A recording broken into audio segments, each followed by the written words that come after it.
The lights drop, the crowd goes silent, and somewhere in the shadows, a figure waits. Nobody moves. Nobody breathes. They say when Dakota Ditcheva walks toward the cage, the air itself tightens, as if it knows violence is coming. She does not shout. She does not boast. But when the door locks, fighters who laughed at her name find their blood running cold. One by one, they have stepped forward certain they could break her, only to vanish into highlight reels, their dreams shattered by knees that land like gunshots and punches that feel like a car crash. Who is this quiet storm from Britain with the ice-blue stare? Why do seasoned veterans, champions from other leagues, leave the cage looking like they've seen something supernatural? Some whisper about the way she studies opponents without blinking, how she smiles just before the first strike. Others say the cage lights dim for her because the sport itself knows what's about to happen. The arena lights cut out in an instant, plunging thousands of people into black silence. A chill swept the crowd as a single spotlight bloomed on the tunnel. Out of that glowing mouth stepped Dakota Ditcheva, her walk slow, her eyes fixed on nothing and everything at once. She didn't grin, didn't wave, didn't even blink. Fighters who had mocked her behind microphones days earlier now felt their throats tighten. Something about her presence made even seasoned brawlers sense a trap they could not see.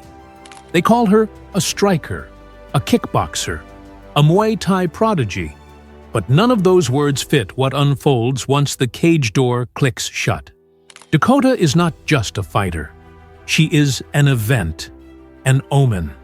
And every person who has dared to challenge her has discovered the same cruel truth. You do not simply fight Dakota Ditcheva. You survive her if you can. Consider the night she met Sumiko, Lady Samurai Inaba, a Japanese whirlwind of chaos who thrived on pressure and pain. Inaba promised the world she would be the first to crack Dakota's calm facade, swearing the Brit had never been hit hard enough to feel fear. But when the first bell rang, it was Inaba who flinched. Dakota struck like a shadow with a sniper's precision, left hands slicing through the air before Inaba even moved. The clinch became a vice, knees driving into ribs until each breath from the Japanese fighter came with a gasp. 3 rounds of relentless punishment passed, and somehow Inaba stayed upright, but her eyes told the story. She had walked into a storm that would not break. Paris, 2023. A new challenger with old bravado. Swedish grappler Cornelia Holm bragged that experience and endless rounds of wrestling would drown the undefeated striker. The face-off was icy enough to frost the cameras, Holm's stare hiding a nervous twitch. When the fight began, Dakota moved with eerie patience, sliding inside Holm's defenses as if she knew the future. Knees to the body folded the veteran forward, a laser right hand wobbled her legs, and in the second round, the wrestler clung on in panic. Dakota, almost playful, took her down herself, proving she could dominate the ground game, then let her stand only to batter her again. By the third round, Holm's face was a pale mask of disbelief. Still, doubters whispered. They wanted someone with championship pedigree, someone forged in the UFC's fires. So, Dakota welcomed Taila Santos, the Brazilian who once came within a heartbeat of stealing Valentina Shevchenko's UFC flyweight belt.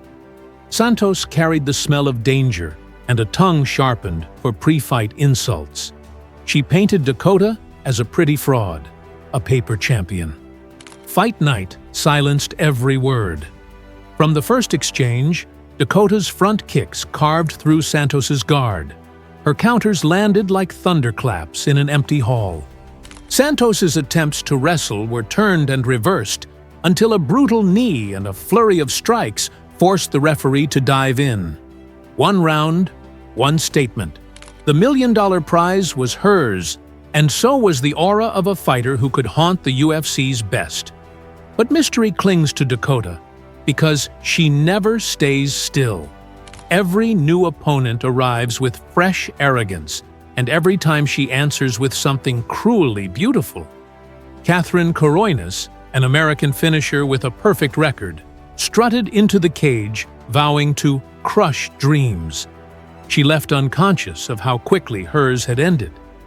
Dakota's front kicks cracked like rifle shots, and a sudden right hand detonated on Coroinas's jaw, sending her to the floor as hammer fists rained down. The crowd roared, and for a moment it felt less like a fight and more like a warning to the entire division. Next came the PFL Europe Women's Flyweight Tournament, and another challenger full of borrowed bravado. Sweden's Malin Hermansson mocked Dakota's rituals, even imitating her calm pre-fight demeanor. The cage closed and imitation turned to terror. Dakota shredded her opponent's legs with switch stance kicks, then displayed a new, sinister wrinkle: grappling. She dragged Hermansson to the mat and locked in a rear naked choke. The first submission of her career, squeezing until the tap came. The striker was now a shadow that could strike from anywhere. Dublin, later that year. Valentina Scatizzi, an Italian bull who dismissed Dakota as Barbie, stormed forward behind a wall of trash talk. The first clinch erased her confidence. Knees slashed upward again and again until Scatizzi's eyes swelled grotesquely shut. The ringside doctor stepped in, but not before Dakota, still calm as a statue, aimed another knee at the very eye that had closed. The stoppage was inevitable. Dakota's dance around the cage afterward felt less like celebration and more like a haunting, an elegant predator savoring the silence she created. By the time 2024 arrived, whispers about Dakota Ditcheva had turned into a low hum of dread across the MMA world. Fighters in the PFL American season knew the $1 million prize came with a price. To claim it, someone would have to survive the storm. Most pretended they were ready. None were. Her debut came against Australia's Chelsea Hackett, a seasoned striker who dismissed Dakota as hype. The face-off was icy. No smiles, no handshake, just the brief flicker of uncertainty in Hackett's eyes. When the fight began, Dakota punished that arrogance in seconds. A thunderbolt right hand dropped Hackett like a puppet with cut strings, and before the Australian could breathe, hammer fists rained down. Hackett clawed back to her feet, only to meet knees that dug into her body like blades. Every strike sounded like a door slamming shut. By the time the referee stepped in, the lesson was already carved in Hackett's memory. Dakota isn't just faster or stronger, she's inevitable. Every victory added to the legend. Commentators began to speak of her as if she were an apparition. Too precise to be human, too ruthless to be real. Opponents who once dismissed her as Barbie found themselves studying her tape with a kind of nervous reverence. They saw the way she stands motionless before the first bell, the small smile that flashes only when the damage begins. They saw the calm in her eyes when she senses blood. And they began to understand why veterans describe fighting Dakota as stepping into a dream you can't wake from.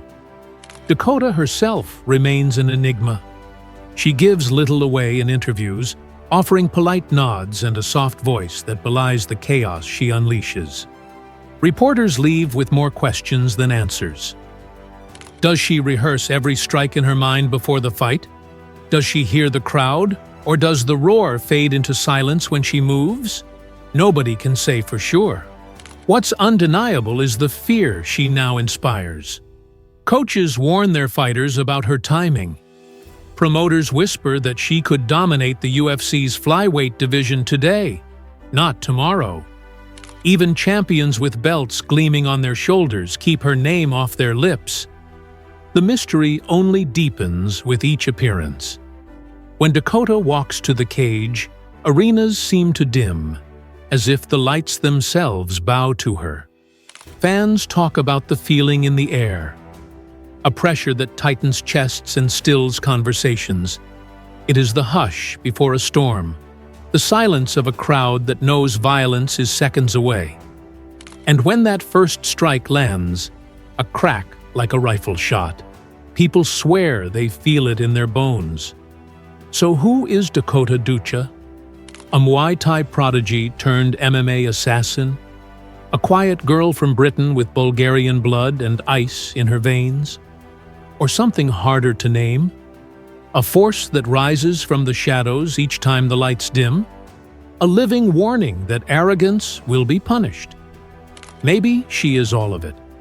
Maybe she is what happens when precision, violence, and unshakable calm become one. What we do know is this. Every time Dakota walks through that tunnel, the world goes silent, and another fighter believes they can solve the puzzle. And every time, the cage door closes, and the riddle answers itself with knees, fists, and the echo of a referee's intervention. If you felt that chill while hearing her story, imagine facing her across the cage. That's the power of Dakota Ditcheva. So now it's your turn. Which finish burned itself into your memory? Was it the one-punch devastation of Coronas, the surgical destruction of Santos, or the cruel elegance of that first career submission? Drop your thoughts below. Share this with anyone who still doubts her. And hit that subscribe button, because the next time the lights cut out and the arena goes silent, Dakota Ditcheva will be there, waiting in the dark, ready to show the world once again that fighting, true fighting, is art.